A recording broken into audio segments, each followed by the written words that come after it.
Há segredos que as famílias tradicionais do interior do Maranhão tentam enterrar a todo custo, mas a terra tem memória.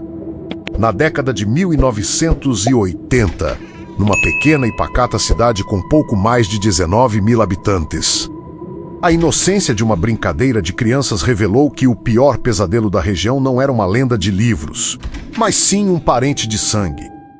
Era uma noite escura quando um grupo de crianças brincava de esconde e esconde no cruzamento das ruas centrais. O esconderijo perfeito parecia ser os arredores de um casarão antigo, trancado há anos. Pertencente à família fundadora e mais tradicional da cidade, uma linhagem cujo nome está gravado na própria história de emancipação daquele lugar. Mas uma das crianças, ao esconder-se perto daquela estrutura esquecida, ouviu o som do impossível. Um barulho arrastado, pesado, como se algo rolasse pelo chão entre batidas misteriosas de metal. O pavor foi imediato. Ao fugir dali e contar à mãe, o clima na casa mudou, o aviso foi dado. Mas o que os pais já sabiam em sussurros desesperados era que o couro velho tinha acordado. Naquela cidade de pouco mais de 19 mil habitantes, o pânico começou a espalhar-se pelas salas de aula.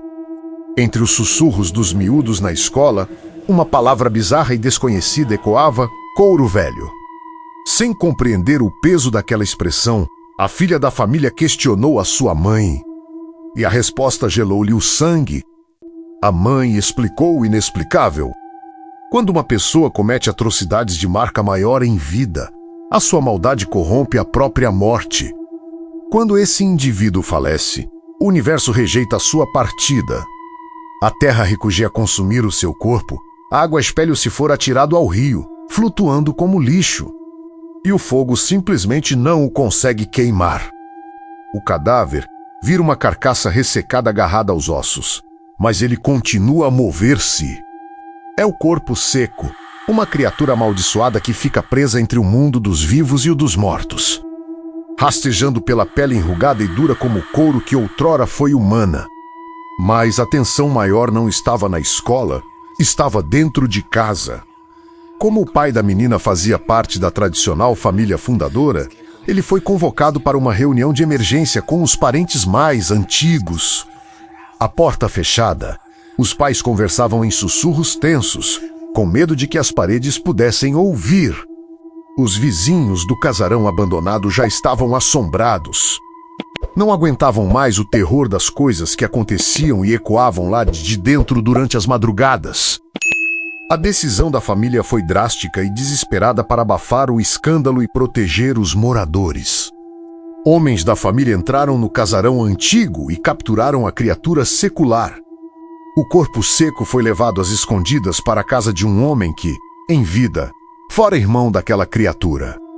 Ali, naquele ambiente familiar agora profanado, o monstro de pele ressecado foi trancado num quarto pequeno e escuro. Uma prisão temporária de silêncio.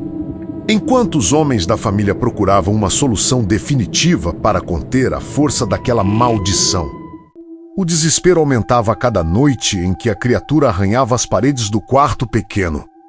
Sabendo que as forças humanas não seriam suficientes para destruir um corpo seco, um dos tios da família, um homem profundamente envolvido com as atividades da igreja, decidiu que era hora de quebrar o silêncio. Ele viajou em segredo e procurou o bispo da região, relatando o horror que a família escondia sob trancas. O bispo, compreendendo a gravidade da herança maldita, enviou um padre para realizar um ritual extremo de contenção.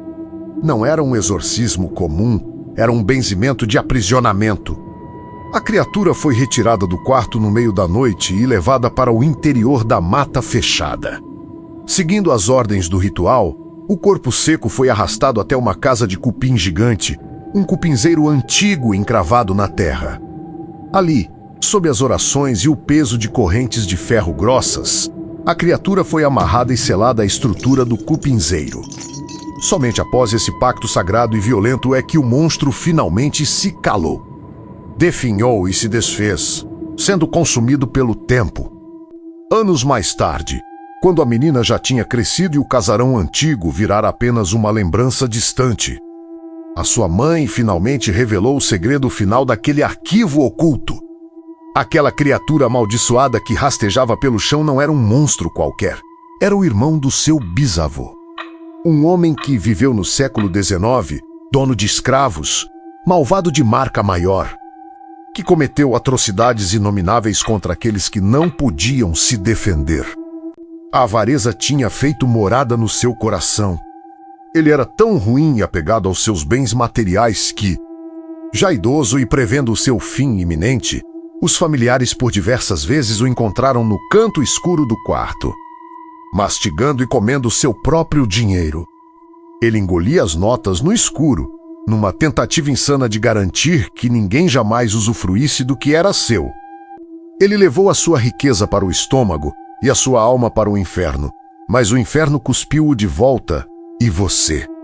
O que faria se descobrisse que um dos monstros mais temidos do folclore real partilha o mesmo sangue que corre nas suas veias? Deixe o seu relato nos comentários. Se inscreva no canal O Arquivo Oculto e até o próximo dossiê. Se as sombras permitirem.